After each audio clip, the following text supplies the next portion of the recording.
Tom Darling here with Maker Logic.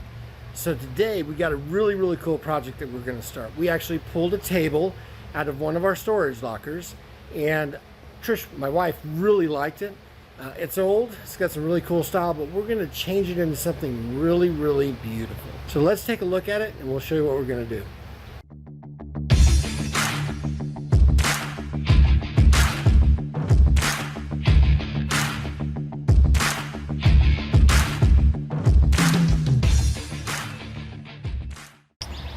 So here is the table. It's kind of a modern looking table.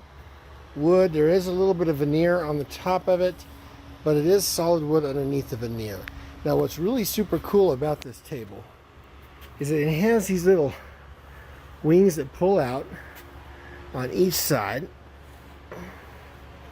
And what they do is they support this table to fold out into a much larger table. So what we're going to do is we're going to sand this down and we're going to paint on it, probably do some chalk paint or some crackle paint, and we're going to turn this into a beautiful rustic modern distressed table. As you can see, there's already some distressing on it, but what we're going to do is I'm going to sand some of that down. You can see some bubbles in the veneer, which I'm going to take that down as well.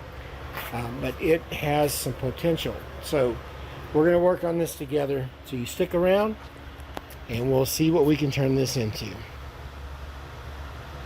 So I take my palm sander and I start sanding down the top of the table.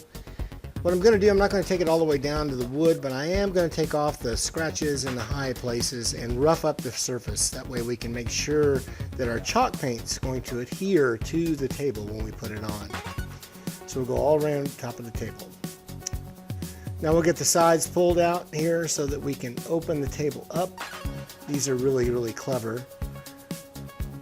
That way we can fold the table out and start working on the inside of the table.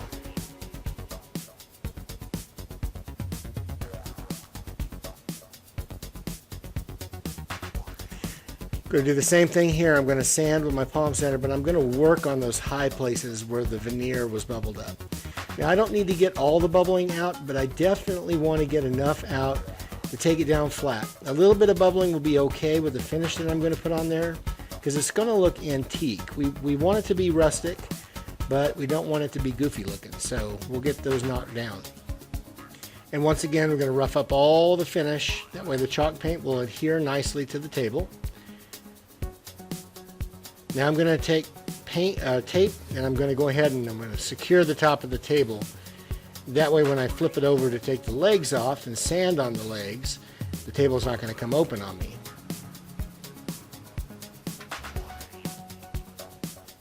Table's a little heavy, so we want to be careful here. I'm going to grab my sander again. I'm going to go ahead and sand down the surfaces, all the heavy scratches off of it. Get a sheen on it. Then I'm going to go ahead and take my drill and take the legs off of the table.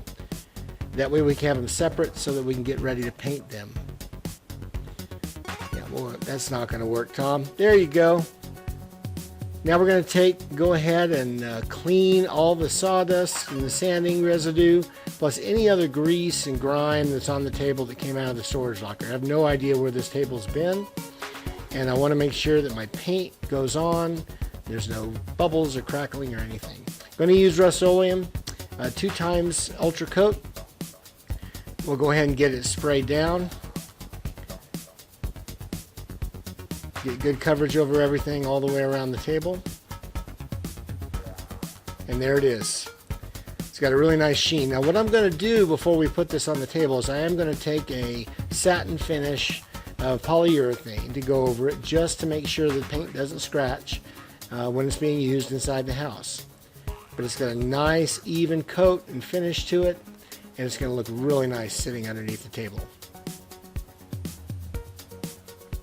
I'm also going to paint those sliders black so that they match the legs. We'll take the tape off now, put everything back out, because what I'm going to do now is I'm going to take all the hardware off. Now the paint that I'm going to put on here is also a Rust-Oleum chalk paint, spray paint. A lot of people like to use brush paint. We're going to use spray paint only because I don't want the brush lines. And we're going to go through and coat everything really well. Now we're going to give it a light coat to start with, then we'll come back when it dries really fast. And we'll put a second coat on, but I am leaving some spots on it where you can see a little bit of the brown from the stain underneath the table bleeding through, much like you would see on an old piece of furniture. Now we're going to go around and we'll paint the apron of the table, and then we'll paint the two wings, the top. This is the actual top when it's closed, and we'll get them all painted up as well.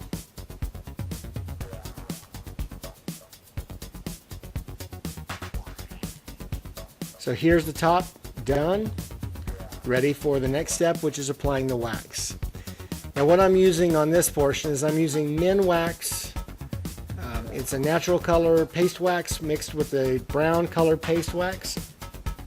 And what we're going to do is we're actually going to get it in all of the cracks with a stiff brush. We want to get it down in all the grooves and the cracks, and we're going to actually put it all over the entire table, but it'll be heavier around the cracked areas. Just brush it right in. Get it on in there. What we're going to do is we're going to take steel wool and go over the wax once it's been applied everywhere, so that it actually scratches the chalk paint and rubs the wax down in some very, very fine scratches on the chalk paint. And after we've applied it in all the areas on the entire tabletop and down in the grooves, and we take that steel wool back over it, we're going to go back with a rag and we're going to buff it to take the extra wax off of the table. Now it leaves a really nice sheen, and if you're worried if you got it on there, just wipe your hand across the top and feel, and if it's smooth everywhere, you're good. If it's not smooth, go ahead and apply some more wax. Now we're going to do the same process for the wings.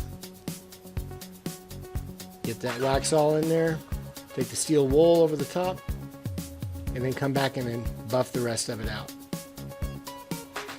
And now we're going to let it sit out in the sun so it can cure the rest of the wax. You can see what has happened is that brown wax has gotten down in there, and the scratches we put in with the steel wool actually gave the wood some really great character. And with a little bit of the bleed through, you can tell that the table looks like an old antique. Just love a lot of the pitting on the wood that was in the table to begin with, and the wax just goes right into those sections. But it gives it a beautiful finish. The sun was pretty bright out here. My camera was trying to compensate, so I apologize for the dimness in the video.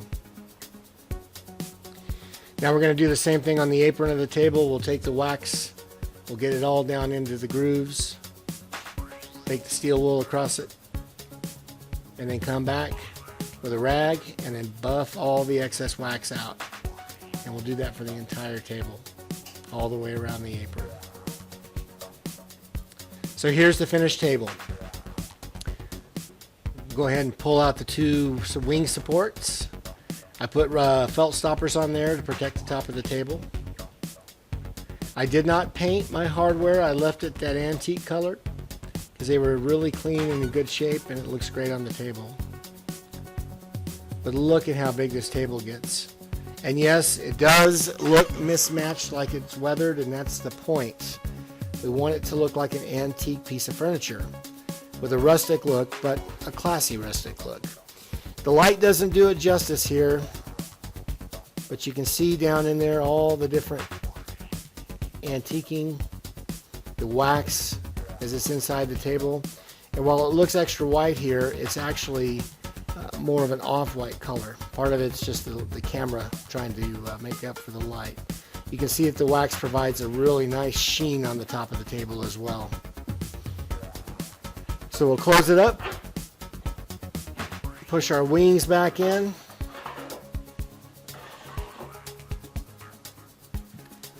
and now we have a piece of furniture that we can be proud of, fresh out of a storage locker. Can't beat a good day's worth of work. So we did it. It only took about 4 hours worth of time. We used the black spray paint on the legs. We used the white chalk spray paint on the tabletop. And then I took the Minwax dark brown and of course the clear natural color. And what we did is we waxed the table and then took steel wool, worked it in, cleaned it off, buffed it up, and now it looks like an antique table, and it works great in our living room. So Keep on staying here, watching what we're doing. Please like and share and subscribe. We've got lots more things coming to you. And part of the reason why we did this was to see if we could find some furniture that we could flip and turn into something really cool. My wife likes this one, so we're going to keep this one. But stay tuned, because I have another table coming up from another unit that we're going to trim the sides off, and we're going to do the same thing too, and we're going to sell that one. And we'll see you soon.